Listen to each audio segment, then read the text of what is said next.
So this is a 1-hour talk, and it's going to have two parts to it. The first part, I will make an attempt to describe the concept behind ECOSEL, which is a market that we have, a market mechanism that we developed for forest ecosystem services. And in the second part, it's going to be more like a tutorial when I show you the software and take you through some of the steps that you would have to do in order to use it. So I expect the second part of the talk to be, can you hear me without the microphone well? Yes? Okay, I'm loud.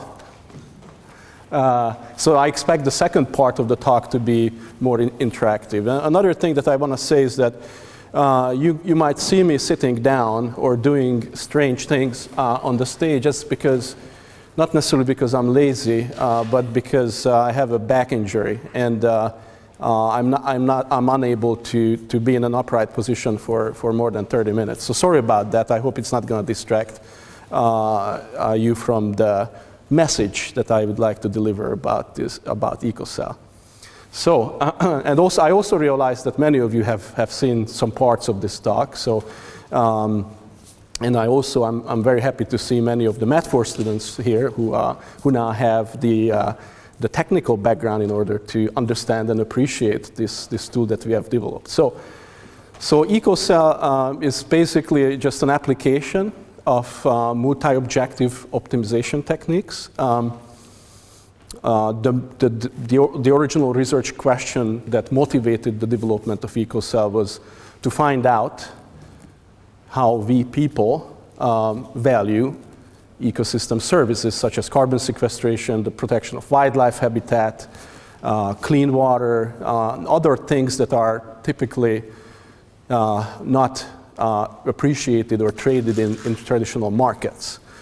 And so people often say that we value these things in it's infinite. The value of fish is infinite to us, or the value of clean water is infinite to us. But what we were most interested in finding out, not what people say how they value things, but actually what sort of monetary commitment they are willing to make in order to support the preservation or the production or the provision of these services.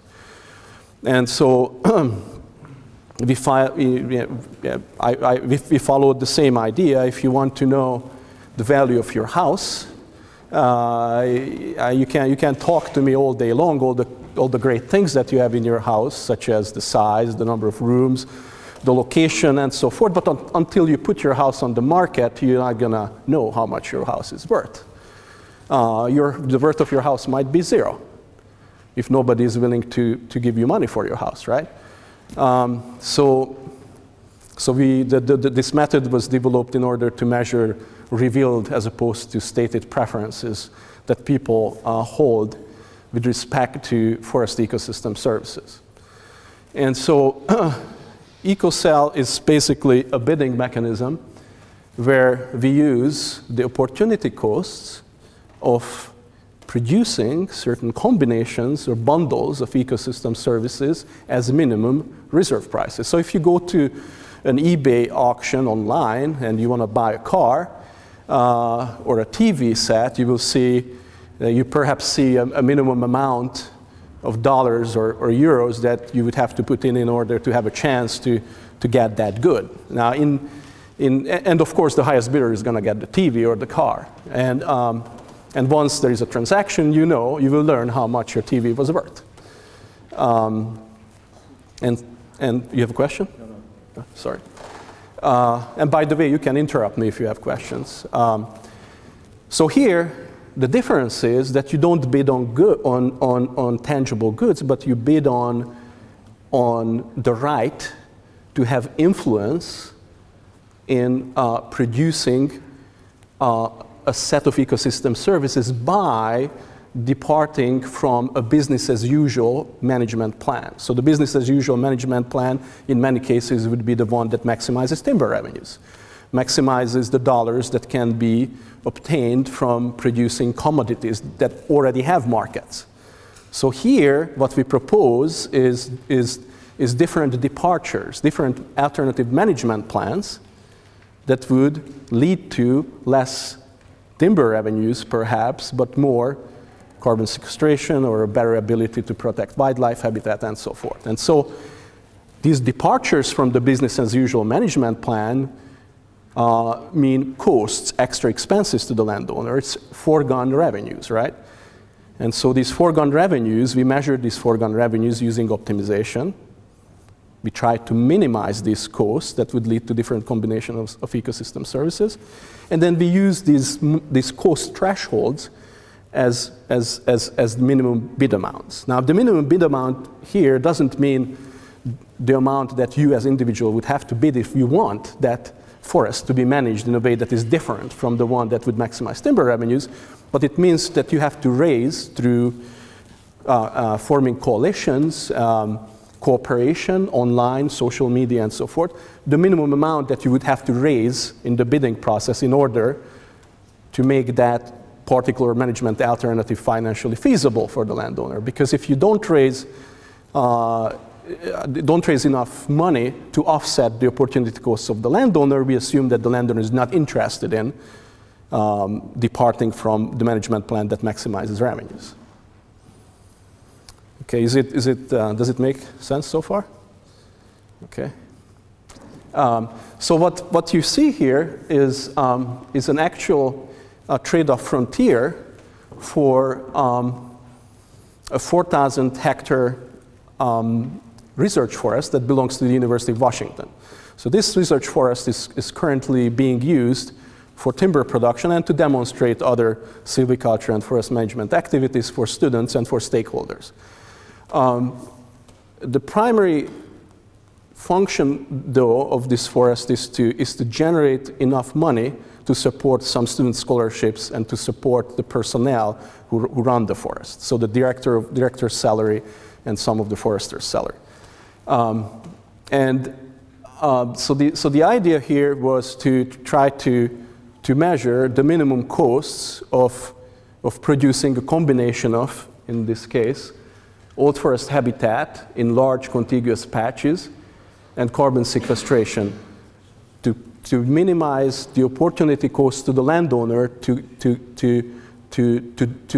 get to an alternative management plan that would lead to a combination of these services at different levels. So if you look at bundle number one, we call this bundle because combination of these two services, and in economics you often refer to combinations of goods as bundles.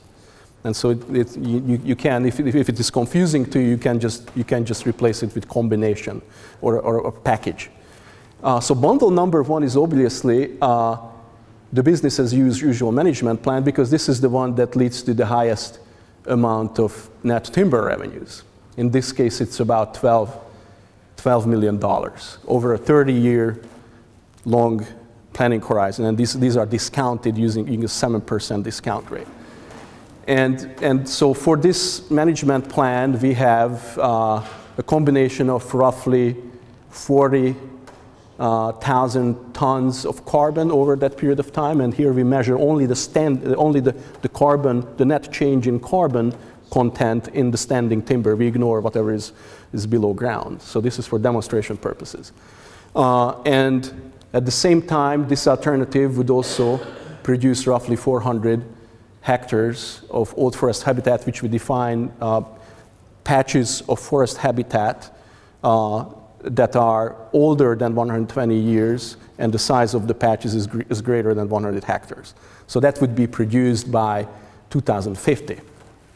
Now, all the other points that form this frontier here are alternative management plans, and these management plans are quite explicit spatially and temporally, so they define what the landowner, the University of Washington in this case, would have to do in order to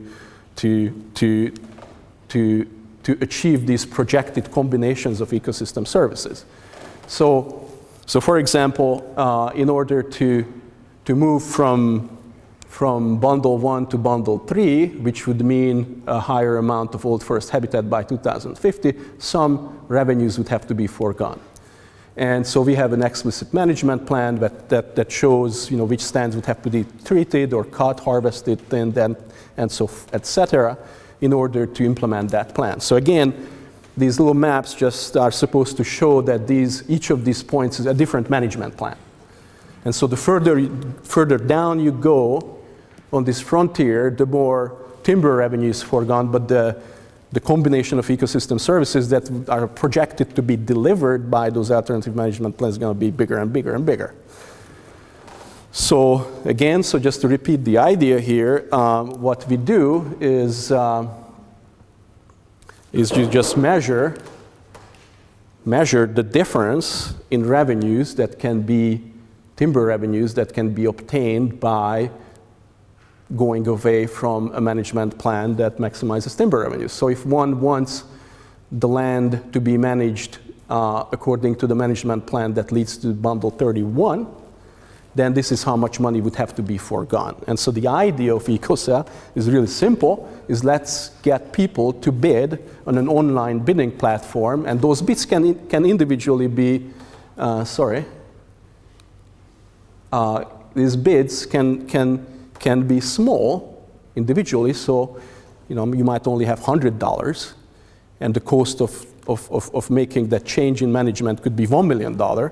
But the idea is to even if you have only $100, then you can use a messaging system that is underneath this platform, or you can use a social media or whatever to create a coalition of other people who only have $100. So for example, this forest is located next to the place where I grew up, or where I ride my mountain bike, or where I go hiking, and I just heard that they're going to subdivide it because people want to buy land for building their second houses. And so, when that happens in the United States, you just encounter this big board that says it's going to be subdivided, and there's some other information. So that's just gives you advance warning that forest is going to be gone pretty soon. And so next time you drive by, what you see are equipment cutting down the trees and then building houses, so that this demand for second houses or for first houses would be met. And so you can then say, oh, I have only $100, and I will show you the website. You can go into the website and you can communicate with others who visited the auction and who visited the website, and you can communicate anonymously with them and say, hey, why don't we form a coalition? And you can, of course, connect to your Facebook page where you can advertise this and say, hey, let's bid on this. But at the end of the day, you have to pay. And this is how we measure how people value ecosystem services, is financial commitments. So the website is going to charge your credit, or it's going to put a hold on your credit card until the auction is over. And so if the auction is over and the sum of bids do not reach the amount of reserve price, that the reserve price that is associated with the implementation of that management plan, then the auction is not successful and your credit card is not charged. Or if you bid on an alternative that didn't succeed, but some other alternative did succeed, then your credit card is still not charged. Only those credit cards are charged that were used to place bids on the winning alternative. So, so again, it's a crowdfunding mechanism, except the difference between the typical crowdfunding mechanisms that you might have encountered, like raising dollars to do research, is that this here is competitive. There are multiple mutually exclusive alternatives because the forest can only be managed in one way over a 30-year period of time. There are several management plans, right? But only one of the management plans can be implemented. You cannot implement multiple management plans on one piece of land over one set period of time. And so you bid on mutually exclusive alternatives, and if the sum of bids that were raised for one particular alternative most exceeds the corresponding reserve price, that's then they're going to be the management alternative that will be implemented by the landowner. In fact, the landowner will be legally bound to implement that management plan. So this whole system is set up in such a way so that there is a legal contract behind the scenes. And so once you start bidding, you actually have to read and sign online, click OK, I accept, the conditions, which means that if you pledged a certain amount to support the management plan, your credit card is going to be charged, but also the landowner is going to be held accountable to implement the management plan if the auction is successful. And of course, the landowner then needs to be okay with all the alternatives that are put up for the auction. So if you go on eBay and you don't put your TV up for bidding if you don't want to sell your TV, if you don't want to part from your TV. The same way the landowners that we are working with, you have to be okay with any one of the management plans that are put up for auction, because if one of them succeeds and the landowner, oh no, I don't want, he cannot do it anymore. There's a legal agreement. It is what in the United States we call easements, right? Conservation easements. You have a property and maybe there's a forest on it. You can get into a legal agreement with the conservation organization or with the local government that you don't do certain things on your land. So you give up some of your property rights, but on the other hand, you get money from the government or from the conservation organization not to do those things. Now so there is a legal agreement behind it. It's called conservation easement. And so the legal structure behind this mechanism is the same, except you don't know up front, you don't know at the outset of the auction whether or not, what are going to be the conditions of this easement. It's going to be determined dynamically by the end of the auction. Okay? But so of course, it's also possible that there are some other people who bid on bundle 18, which is cheaper, and even if the sum of the bids that were placed for bundle 18 is less than the sum of the bids that were placed on bundle 31, if this amount exceeds the corresponding cost to the landowner by a higher amount, it is going to be bundle 18 that's going to win the auction. Does it make sense? So to clarify, what is the winning bundle? If all of them meet the reservation price, it's the one that goes higher? Higher above the corresponding reserve price. You want to maximize the profit margin to the landowner, because that's the only way you can get landowners interested in participating in a mechanism like this if there is a chance for profit. And so the auction mechanism is designed in such a way so that that margin would be maximized. Okay, so the legal commitment of the owner is to the plan that gets as higher above the reservation price. Exactly. So it's the winning plan is chosen based on which one maximizes the total aggregate profit to the landowner. Okay, so here is an example of, well, these are just symbolic dollar values here, but let's imagine that there are 1, 2, 3, 4, 5, 6 management alternatives, and the red bars show the reserve prices that correspond to the opportunity costs to the landowner to implement the management plans. And then the green or purplish bars represent the dollars that have been raised through bidding. And so in this case, for example, if $67 is the minimum reserve price for this alternative and only $30 have been bid, this is not going to succeed. This is not going to succeed, but this is feasible because the amount of bids, the total sum of bids exceeds the corresponding reserve price by a big margin.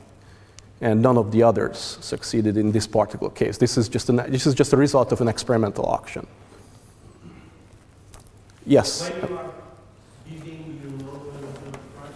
Excuse me? When you are bidding, you know the reserve price? Oh, yes, but this is a good question, though. So first, we were not sure whether we should disclose the reserve prices or not. This is private information for the companies. So if a company discloses how much it would cost them to do something, they give up something for free, because if the auction is not successful, they don't get any benefit from it. So we were playing the idea with non-disclosure, where we would hide the reserve prices, and we would just tell the users, the computer would just tell them, okay, the reserve price for this particular bundle has been met. And so what we found was that in most cases, in order to maximize the expected profit margin for the landowner, it is better to disclose the revenues, unless the total value of the auction is very, very high. So if you have a forest, tens of thousands of hectares, In that case, our empirical data shows that it makes sense not to disclose the reserve price. So in eBay too, in some cases you can bid on some goods where the minimum bid amount is not disclosed. And so in certain cases that leads to more revenues, more auction revenues. So it's a good question. That was one of the design variables of the mechanism that we studied.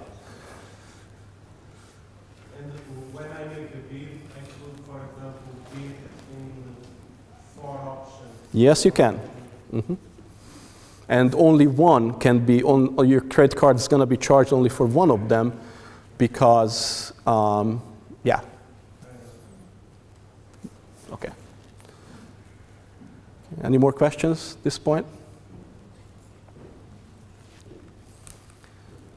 Okay, so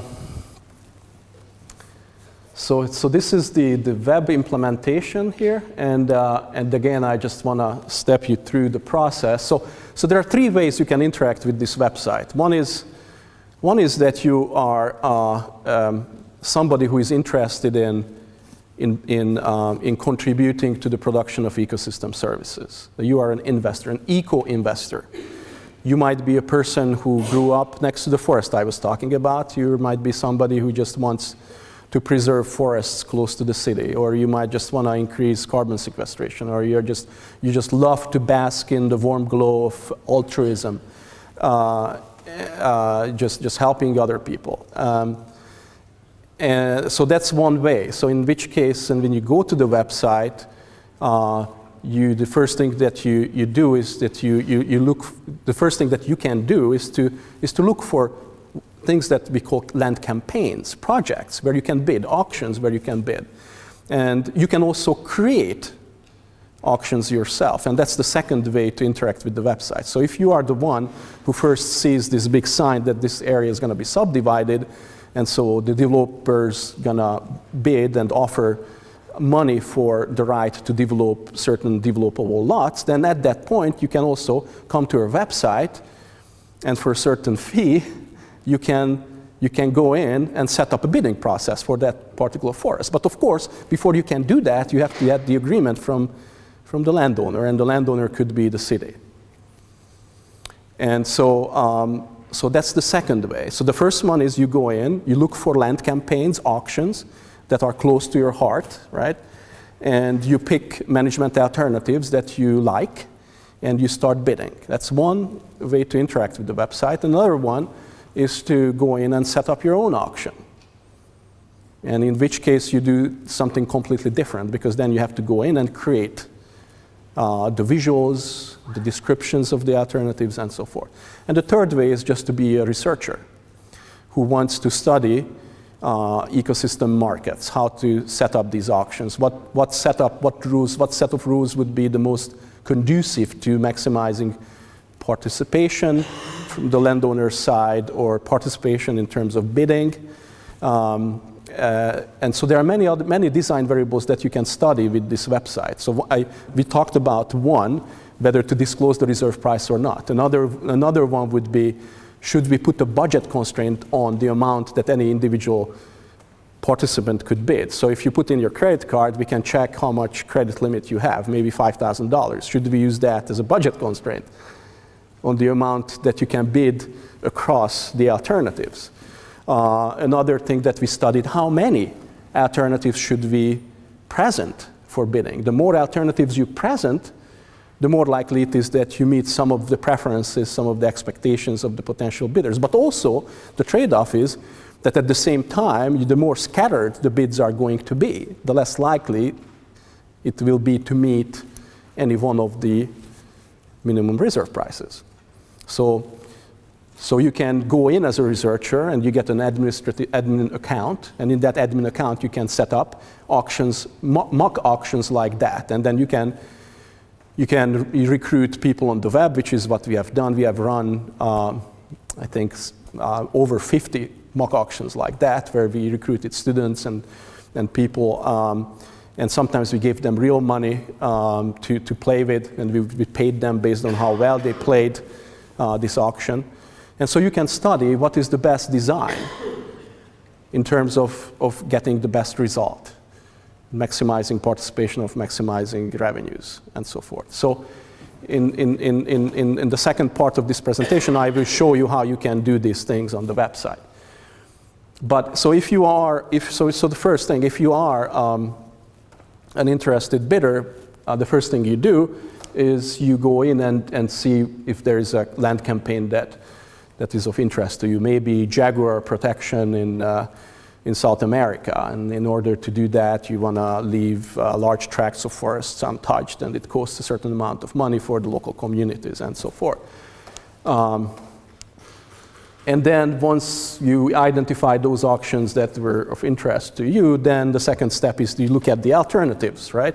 You try to collect as much information about the alternatives that are available for bidding as possible. And of course, from the landowner side, from the seller's perspective, you want to provide as much information about these alternatives as possible so that you would attract attention. And so once you compare these various management plans, the second thing that you can do is well, first of all, how much is this worth to me? And very often, if you don't know how much something is worth to you, you want to see how other people value these things. And so one thing that you can do in this website is to go in and see how much other people bid on these different alternatives. And again, you can also contact those people through an internal messaging system and say, hey, why did you bid on this one? I'm also interested in this management alternative. I'm also interested in protecting the quality of water in this particular watershed. I feel that we have similar interests. Why don't we form a coalition and let's connect this to Facebook, which you can do through our website. And to other social media, and let's try to advertise this option to raise dollars. And so this is a key aspect of this mechanism. And the idea is similar when there was the presidential campaign in the United States between Obama and McCain. McCain had bigger supporters, bigger amounts of money, but fewer in number. And Obama had many small-scale supporters who might have had just $20 or $50. And if you are successful in sourcing those, you connect to those people, to a high number of them, then you might be able to outbid those who have fewer supporters with big monies. So that's the idea. And one very important feature here is that you can reallocate your bids. So if you start bidding on the management alternative that say leads to complete protection of the forest, there's no harvesting is allowed. That's the one you want. That's very expensive, right? And you see it's not succeeding, but you see that the next one, your second choice, is getting pretty close to the threshold. Then you can move your money into that. What you cannot do is to completely withdraw your bid. You can always you can always increase it. You increase your pledge, right? You cannot take it back, but you can push it to other ones. And in fact, one of the things that we are working on right now is that when people do not have the time to strategize and to bid, to rebid, reallocate, is that they surrender their right to rebid and reallocate to an internal algorithm that we developed for the website that takes into consideration the predefined preferences of the bidder, and we constantly reallocate the bid dynamically within the website. So you can say, for example, I work for the Nature Conservancy. I have $10,000 that my organization wants to use in this particular land campaign. My number one choice is total protection. But if total protection doesn't work, I'm fine with alternative number 3 or 4, and these are my rankings, as long as the place doesn't get developed. And so then we take that information, and that's input to our algorithm, and then the algorithm is going to always look what the others are doing, and so constantly put it in a place where you maximize the probability of success for the utility function that was given by the bidder who, and then of course we charge a fee for that as well. And so finally, once the bidding once the auction is done, what is closest, once it's over,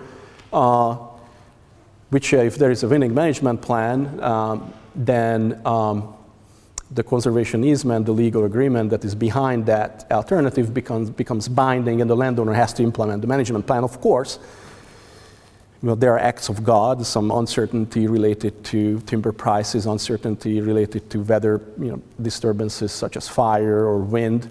And so all of these can be taken into consideration by using insurance. And of course, that would increase the minimum reserve prices that are associated with each of these alternative management plans. Third-party monitoring is also an option that the landowners can bid on. So if the project involves only one forest stand that is 50 hectares in size, and the question is whether to cut it or not, or how to cut it, how to protect it, then it's very easy to monitor whether it was cut or not. So there is really no need for third-party monitoring. But if it's a complicated big project with hundreds of stands or thousands of stands, you might want to pay somebody like the Nature Conservancy or a land management agency or the Forest Service to check whether the winning management plan is implemented in a way that was defined in the auction. And so you can also bid on that. So because there is a certain extra money that it costs to do the third-party monitoring. And so you can bid on, say, I want the Nature Conservancy to provide the monitoring for me. These others can be done, okay, I don't want them. I want the state land management agency to do the monitoring for me, which would be cheaper. And maybe they trust them better than the Nature Conservancy. So it's all market driven. Okay? Yeah. Alex. Yeah, right. What's the level of information that is provided to the general public about the impacts and the trade-offs between the different management alternatives that are proposed? And how do you assess if they are aware of the implication that the alternative they choose has? All right. So again, this is a very good question, but there are trade-offs associated with, the more information you want to provide, right, the more credibility you might get. But the more the more expensive it is to generate that information. And if it's too expensive, it can be too expensive to do that, because if the transaction costs of the mechanism are too high, it's not going to be used. So, our expectation is that the market will define how much information is good enough, like eBay. You take a picture of your car, maybe a couple of shots from inside, a couple of shots from outside, maybe you write a couple of sentences, how great that car is, what is the mileage, but you don't write pages, right? And you don't scan with a laser scanner so that they can see where the dents are. So there's some optimal amount, right? Because if you do too much of it, then you just spend too much money and time on providing that information itself. So we want to the market, the potential sellers, to decide how much information is good enough for them. We are not sure exactly how much is good enough. But one piece of the information is the legal agreement that is generated by the website on the fly that is going to be available for the bidders. This is what's going to happen with your dollars if this management alternative wins the auction. And so that's very different from giving money to the Nature Conservancy, because if you just give money to the Nature Conservancy, which is now an internationally relatively successful organization, you don't know exactly what they're going to do with your money. They're going to make decisions internally, and they have a choice as to how much of that information is going to be provided to you. But here, you directly fund the management plan that you like the most, or the one that you think is going to have the highest likelihood of success in the auction. Okay? Any other questions? Yeah, my question is about the third party. Which kind of third party do you have, like an international one, to assess the compliances you were mentioning there? Yeah, so right now in Washington State, we have the Washington State Department of Natural Resources, which is a state agency. So we've been in talks with them. They are interested in providing that, and there are not the Nature Conservancy, but there are a couple of other land trusts that we have talked with. Like one is called Forterra. Their old name is the Cascade Land Trust, Land Conservancy. And so these are the organizations that we think would have the credibility to provide those services. But again, it costs money. Again, we want the market to decide how much of that monitoring they want. Okay? Yes? A few years ago, I saw in a Finnish company a project similar for a tangible good. It was timber. Mm-hmm. So a small-scale forestry, forest owners association, they had each forest management unit. They provide a price that was later on bid, and it was a market. It was to be developed. I don't know if maybe Josie knows if it was developed or not. So it was bidding for the right to cut the timber? Yeah. Okay. People will sell the wood lot online, so it's a timber, it's more tangible than this one. Right. So, It's been launched this year. well, that's actually the standard practice in the United States. So if you are a public land management agency, such as the Washington State Department of Natural Resources, that's how they get their timber cut. They don't have crews to do it. They put forest stands up for timber sale, and then the logging crews bid on the right for the stumpage, and so they then have to come up with a plan to extract the timber from those stands. So I think it's also being done in Pennsylvania, right, Mark? No, I don't think so. The bidding for the right for timber sales. Well, sure, timber sales are sold, but not. Yeah. not timber sales. But the comment that you didn't hear was about that these similar systems have been implemented in Finland about selling timber on the stumpage, right? It's not online. It's not It's not online, yeah. 24 hours bidding process. Yeah, you are right, yes. The American ones are not online either. Okay, so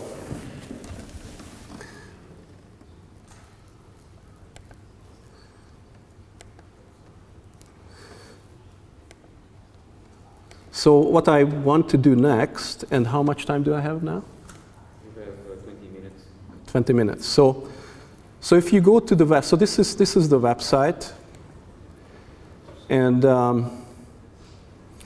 so this is as an interested bidder. So this is one thing that you can do is you go to the website and see if there's any auction that is of interest to you. And so, for example, here's one project we had in New Zealand. We are in the middle of the North Island. This lake here is called Lake Taupo. That's the biggest lake in the middle of North Island. And if you are familiar with this part of the world, there are huge radiata plantations around this lake and further out to the northeast. And they form certain kind of a buffer between the lake and the native New Zealand forest habitat, native bush as they call it there. And so in this particular instance, the Maori owners of this piece of land were interested in changing their management in such a way so that the nitrogen emissions from the land into the lake would be reduced. The problem was that because the profitability of timber management in New Zealand just went down with the US dollar getting weaker and weaker. And so a lot of people who established these radiata plantations started to convert them to dairy farms. And so dairy farms come with a lot of nitrogen emissions, and that reduced, that compromised the quality of the water in Lake Taupo. And so they were interested in seeing if there would be enough money to pay to the landowners not to convert to dairy.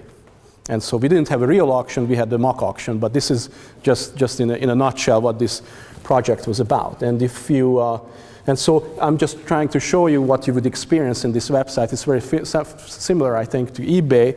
You can learn as much about about these campaigns. I have to log in as you want. And you can go all the way down to the legal agreement that is behind that management alternative.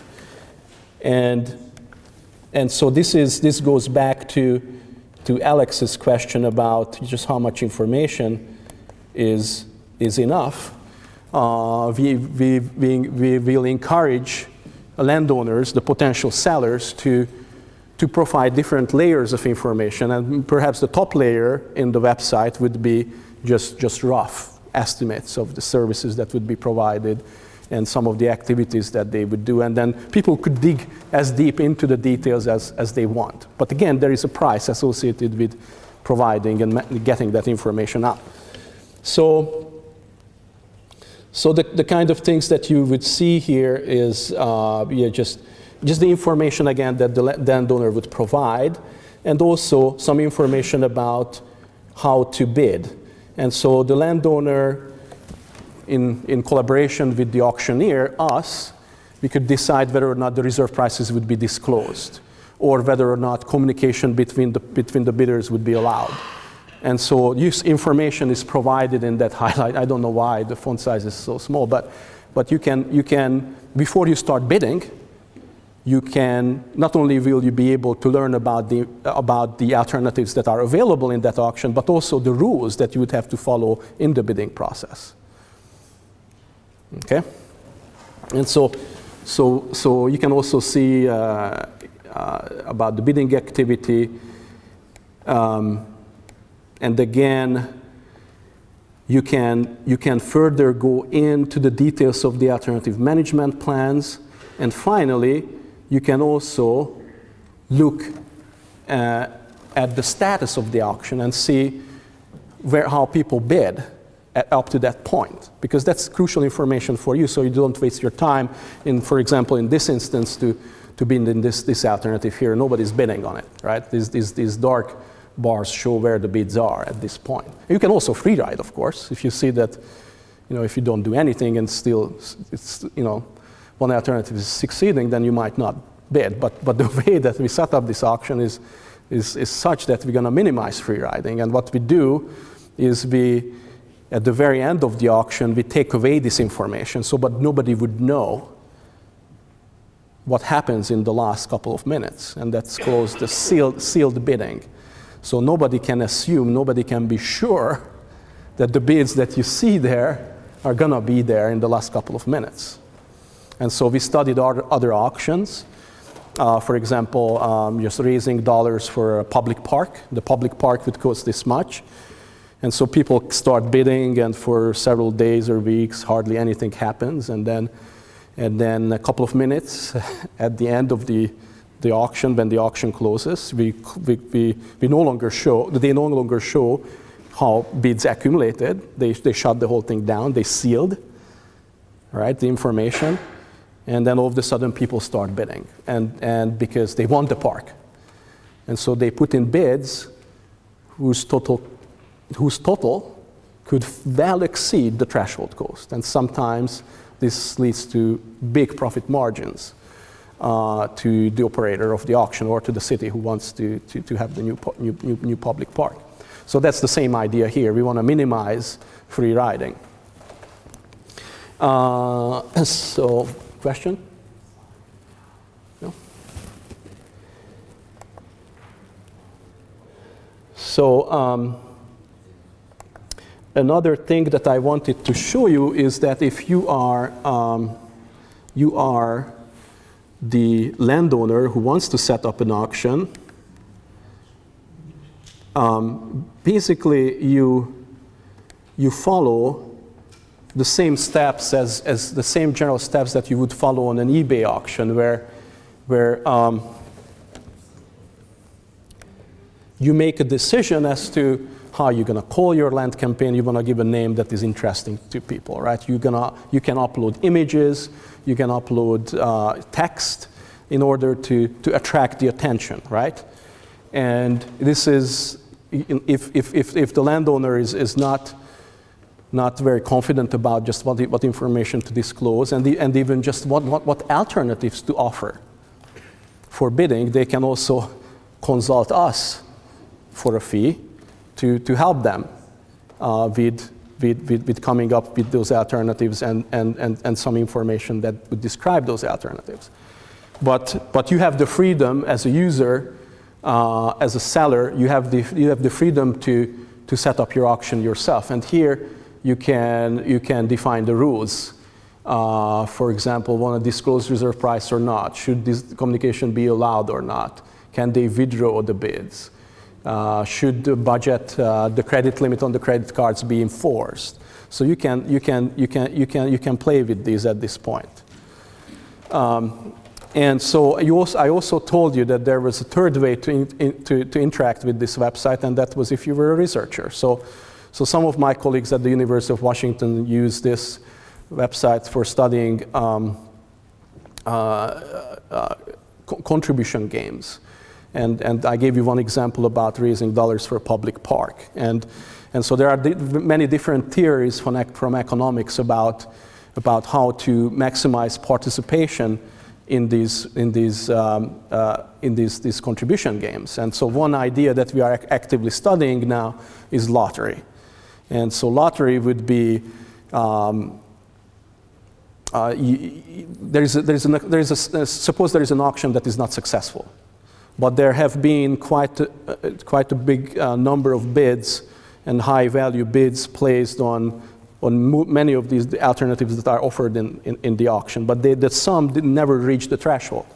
So it was close, but it just didn't succeed. So one thing that we now think about offering is to take all of that money and randomly allocate, not the money back to the bidders, but to have the right to influence the management decision.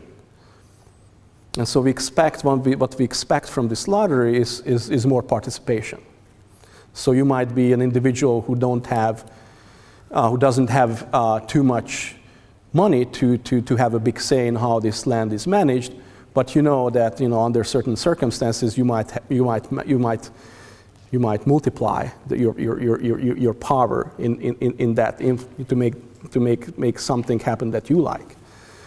And so for these kind of studies, this website can be used. And so one thing that you can do is to set up auctions, and you can recruit people online, and you can even give them money online if you have a budget, which we do all the time. So for example, we would recruit people from conservation organizations, and we run a questionnaire, and we collect information about how much money they have, which is confidential, and then we give them real dollars that are not equal to those amounts, but they are a fraction of those, but they represent, relatively speaking, how much money they have for bidding. And then we set up an auction where we adjust the reserve prices accordingly, and we offer them with the opportunity of using those dollars or not using them, or we also offer them rewards. If they play the game well, i.e. they are able to form coalitions, we reward them with more money. So these are the kind of experiments that can be done with the website. And in order to do that, you do something similar that I just showed here. There are more functionalities in terms of defining how the auction can be used. And then finally, just one more thing. One thing that we also do for research is I see that some of you logged in,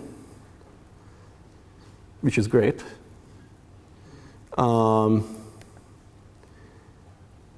One thing that we also do is we study bidding behavior. So here we can look at the database so it records every single bid that is placed, and so we can see how people change how they value certain ecosystem services over time as they are influenced by others. And so we hope to be able to use this information so that every time there's something happens on the website, we record it. And then they can mine that information for fine-tuning the design of the auction. And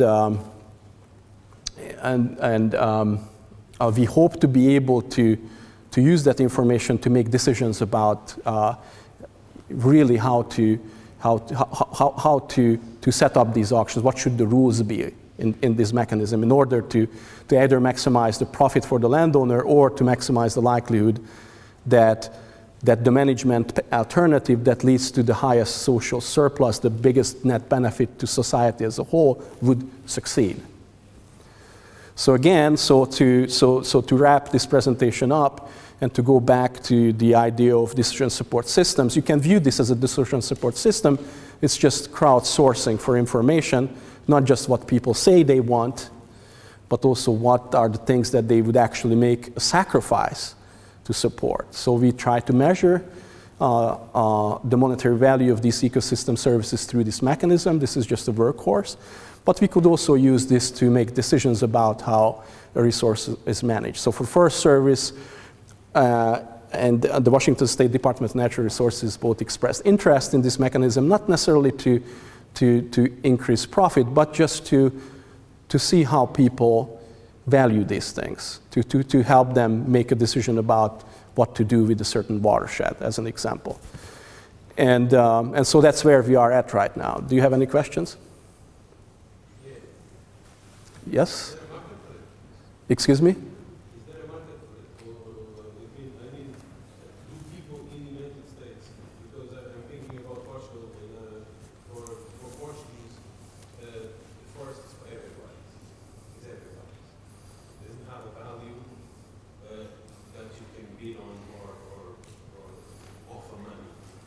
In the United States, is there people do make contributions for this kind of solution? Yeah. So the question was, is there a market for ecosystem services like this in the United States? Well, first of all, I don't know. So maybe this is we use this to find answer to that question. A lot of people argue in political circles that people value these things very highly. So let's protect this, let's protect that. But in reality, how people value these things by making monetary sacrifices, we don't know for sure exactly how they value these things. But there are some other markets, right? We see people contribute to the Nature Conservancy, and the Nature Conservancy purchases land or they purchase conservation easements. So that's an indication of an existence of markets for ecosystem services. But how big is that market? We don't know for sure. What we offer here is an alternative to just donating money to a pool, and the pool is used based on the preferences of a restricted number of people. Here you can make donations directly towards services and management plans that you like. So to answer your question, there is some evidence that people spend money on things like this. And on the other hand, how much and how big this market could potentially be, we don't know. And so we developed this in part to answer that question. Yeah, Dennis? My question is how to value the management plan from here in New Zealand, for example. How to value a management plan? I don't know the management plan, I don't know the value of the management plan in New Zealand, for example, and do you have a service about this? I would like to bid on this, but I don't know the value and I don't know the people's behavior, how it works. Do you give any service for this or? Yeah, so the only thing we know is how much it costs the landowner to provide that, to implement that management plan. So that's one reference point for you. And then we know that you don't know exactly how much it is worth to you. And so that's why we set this website up that would allow you to study the alternatives, to weigh the options, talk with other people who are also visiting the website, and through a bidding process, you could progressively articulate your preferences as you collect that information. And by the end of the day, by the end of the month, or however long the auction process is, we expect you to have a much better grasp of how you value that ecosystem service. Now, how much is it worth? how much it is worth in the market. Well, at the end of the day, if we have many such auctions, we could use that information to answer that question. But the question for you is, how much is it worth to you? $100, $120, $200, right? So we don't know, you know. And so, but we want to give you the tools to nail it, to narrow it down into something that you think is reasonable. The only way to do that is to interact with other people on the website and to study the alternatives and the trade-offs. We want to measure something that hasn't really been measured before. So it's one time, I don't know whether this is true or not, but thinking about this laser pointer, when I read about the founder of eBay, how he tested this mechanism. He programmed the interface he wrote the code for eBay in one long weekend, and the first thing he sold was a broken laser pointer, just for testing purposes, right? And to his shock, somebody paid $300 for that broken laser. It might not be $300, maybe it's $150, I can't remember. But many years later, when this person became a millionaire or billionaire probably, he connected with the person who bought the broken laser pointer. And so he asked, why did you pay so much money for this broken laser pointer? And his answer was, I collect broken laser pointers. So until that point, nobody knew how much that laser pointer was worth. And I think ecosystem services is something similar. We don't really know how people value them, or even if they value them. But so if you don't try, if you don't put them up for a market, you don't know.